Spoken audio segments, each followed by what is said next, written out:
Hi, everybody. Welcome to Odd Week Sunday School at St. Andrew's Covenant Presbyterian Church. This week, we're still at the end of the Gospel of Matthew, the first Gospel, and at the end of the liturgical year of the church. And this week, we have one of the stranger parables of Jesus, the one that's often known as the parable of the talents. And maybe this parable has bothered you if you've read it before and thought about it. Maybe it's new to you. Just a word before we get into this story. Maybe sometimes the thing to do with these strange parables, and there are a number of them in the four Gospels, maybe the thing isn't to try to tame them. Maybe sometimes we just have to sort of sit with the strangeness of these stories, which after all, by letting them be strange and a little bit unclear, maybe, we do keep coming back to them again and again. And that's a teaching strategy too, isn't it, on the part of Jesus? The ones you don't entirely get are the ones that you think about over and over again all your life. Maybe they yield a richer grace if we're willing to just sort of let them be strange. After all, in this section of Matthew's Gospel, we're going to be in chapter 25 today. It's chapter 25, verses 14 to 30. This is the part of the teachings of Jesus that come in that climactic last week of his life, between the triumphal entry on Palm Sunday and the events that begin on Thursday night with his arrest and ultimately crucifixion and resurrection. So in that intense week, Jesus has been teaching the God followers who gather around him things about how they often misrepresent the Word of God and things about the ways in which their teaching often falls short. And now in chapter 25, he comes to four stories about the end of time, the end of the age. And probably stories like this cannot be anything other than strange to us. That's a strange concept, that time will end at some point. And these are stories that each of them is couched in the format of the return of a king, or the return of a bridegroom, or the return of a master, at a time that was not entirely expected by the people around him, or the people that were the God followers. And what follows the return of the master in each case is a judgment in which the ones who had not made very wise use of their time do not get to enter into the joy of the master's return, or the banquet that is to come. So let's read this story. It's a long one. You may want to follow along. Matthew 25, verses 14 to 30. I'm going to be reading it from the New Revised Standard Version. For it is as if a man going on a journey summoned his slaves and entrusted his property to them. To one he gave 5 talents, to another 2, to another 1, to each according to his ability. And then he went away. The one who had received the 5 talents went off at once and traded with them, and he made 5 more talents. In the same way, the one who had the 2 talents made 2 more talents. But the one who had received the 1 talent went off and dug a hole in the ground and hid his master's money. After a long time, the master of those slaves came and settled accounts with them. Then the one who had received the 5 talents came forward, bringing 5 more talents, saying, Master, you handed over to me 5 talents. See, I've made 5 more talents. His master said to him, Well done, good and trustworthy slave. You have been trustworthy in a few things. I will put you in charge of many things. Enter into the joy of your master. And the one with the 2 talents also came forward, saying, Master, you handed over to me 2 talents. See, I've made 2 more talents. His master said to him, Well done, good and trustworthy slave. You've been trustworthy in a few things. I will put you in charge of many things. Enter into the joy of your master. Then the one who had received the 1 talent also came forward, saying, Master, I knew that you were a harsh man, reaping where you did not sow and gathering where you did not scatter seed. So I was afraid, and I went and hid your talent in the ground. Here you have what is yours." But his master replied, "You wicked and lazy slave. You knew, did you, that I reap where I did not sow, and gather where I did not scatter? Then you ought to have invested my money with the bankers, and on my return I would have received what was my own with interest. So take the talent from him and give it to the one with the 10 talents. For to all who have, more will be given, and they will have an abundance. But from those who have nothing, even what they have will be taken away. As for this worthless slave, throw him into the outer darkness, where there will be weeping and gnashing of teeth." Okay, what are we going to do with this story? First of all, just to think for a second about this word talent. In this story, obviously, in Greek, it's a unit of money. It's a very big unit of money. We're meant to understand that. One of the notes I have says maybe it was worth about $1,000. Another note, probably this is more important, tells us that this was equivalent to about 15 years worth of wages. So if you want to multiply that out, how much the first slave got when he got 5 talents, and so on, and even the last slave got 15 years worth of wages from the master. The word is in Greek is literally the word talanta, if I'm pronouncing it right, and translators have usually just transliterated that into the English word talent, which is maybe a little unfortunate because it doesn't emphasize that this is money, and it's a lot of money. It sounds to us a lot of times like it refers to gifts and talents that people might have, and that makes this a great text for stewardship season. We often hear it in stewardship season about sharing our talents with the church, and lo and behold, here we are in stewardship season. So maybe the lectionary compilers had that in mind.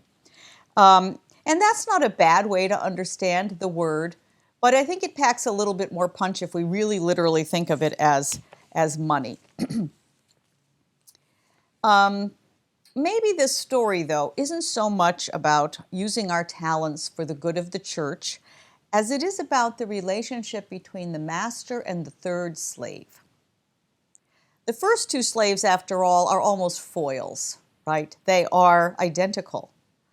They take their allocations, different allocations to be sure, but they immediately take them and put them to work, at trade, apparently. Even though they receive different amounts, they each double what they received, and they can give it back to the master when he returns. And when the master returns and these 2 slaves present him with all of the wealth that they have amassed, the master's pleased with them. And he says the exact same thing to both of the slaves. Incidentally, that phrase, which we maybe more often have heard in another translation, is one of the most famous in the New Testament. Usually we hear it said this way, "Well done, good and faithful servant." And when we get to go back into the sanctuary, I want you to take a look and see if you can find that phrase hiding in there somewhere in plain sight. Anyway, the bottom line is these first 2 slaves do what pleases the master. They seem to be people that he can trust.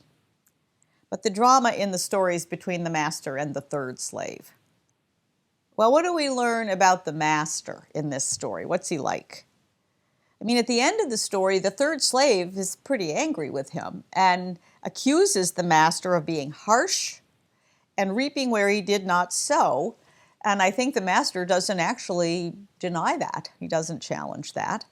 Especially the one about reaping where he did not sow. But we already have seen what the master did with the wealth that the first 2 slaves earned through their efforts. He gave it all back to them. I mean, what he gave to those first 2 slaves was an invitation into his joy, enter into the joy of your master, and abundance, a closer relationship with the master and abundance. Keep in mind that even though the master apparently had some reason to doubt this third slave's industriousness, because we get told right at the beginning they each get something allocated to them on the basis of their, ability, the master nevertheless did entrust this third slave with quite a substantial amount of money, gave him a chance, certainly, to be his partner. What about the third slave? He only receives 1 talent, only half as much as one of the other fellas, 20% as much as the first guy. Do we feel that the master has judged these 3 men correctly? He doesn't seem to expect as much from the third slave, but apparently he did expect some effort on his part. And we do see that the master was equally pleased with slaves number 1 and 2, even though in the end they produced very different amounts of money. They added to the master's treasure through their efforts. Why did the third slave act the way that he did? Why did he just dig a hole and stick the master's money in there to hide it? Well, he really tells the master why. The third slave explains this to the master. The reason why he didn't do anything with the money, he says, is that he was afraid. He was motivated by fear. The main thing that motivated the third slave, or you might say failed to motivate him, but the main feeling that he felt toward the master was fear. He was afraid of him.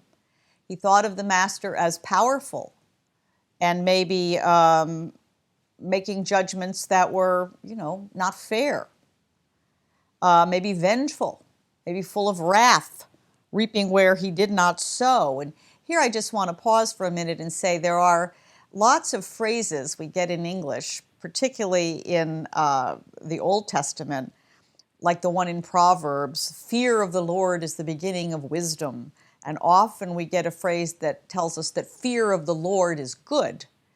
But really probably the better way to translate that word fear is not being afraid, but being awestruck. Awe of the Lord, being impressed with the Lord is the beginning of wisdom. So I want to warn us against using the word fear in identical senses here in both these versions of that word that we get in English. What motivated the third slave was that he was actually actively just afraid. Maybe what he wanted to do was, and it's interesting that the master casts doubt on his explanation. He says, well, if you thought I was so harsh and would be very, vengeful toward you, why didn't you at least put this money in the bank and would have earned a little bit of interest? I might have gone easier on you. But what did the third slave do that was so wrong? Why was the master so upset with him for his choice? After all, the third slave did not take that money and spend it on himself. He did keep it safe, and he did hand it over when it was time to give it back. And maybe what this third slave hoped was just with that, the relationship between himself and this master would just end. He just wanted the relationship over with. Here's your money back. Don't bother me anymore. He didn't trust this master. That's the point. He didn't trust him. So we see that what this slave apparently did wrong from the perspective of the master was that he was afraid of him and didn't trust him. Fear was what the master had against the third slave. Is fear actually some kind of sin and not just a feeling that we should be trying to resist? What's so bad about fear? Well, the slave was the opposite of bold. He was timid. He was timid with what he got from the master. He wanted most of all to play it safe, so that the master, he thought, couldn't criticize him. Nobody could criticize him. He was aware that the master had power over him and power over his fate, and this awareness blinded him, apparently. The third slave did not recognize that what the master was doing was offering him a real relationship, something maybe like a partnership. The master had bestowed a generous gift on him, but the third slave doesn't see it that way. The master had taken a chance on the third slave, But the slave was too timid to take a chance on the master. The slave didn't trust the master. And what was the result of the third slave's timidity? He just didn't get to share in the joy of the master's return. He didn't get to share in the joyful banquet at the end of the age. His fear became a self-fulfilling prophecy. He was afraid that he would not be acceptable to the master, and in fact, in the end, that was the result. The slave had a role to play like everybody else. He didn't know what the future held. I wonder what would have happened to him if he had made an effort to increase the master's gift and failed. Well, we'll never know, and neither did he. Whereas the first two slaves took a chance on what the master offered, saw the master's gifts for what they were, entered into a kind of partnership with him, the third one played it safe. We can probably really understand where that third guy is coming from. Maybe when Jesus was telling this tale, he could too. But he's pretty clearly saying, I think, don't be like the third slave. And every time we come back to this strange tale, which I'm sure we will, again, we can ask ourselves this: what am I afraid of? And what do I need to do to be the master's partner?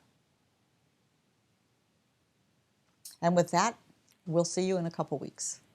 Be well.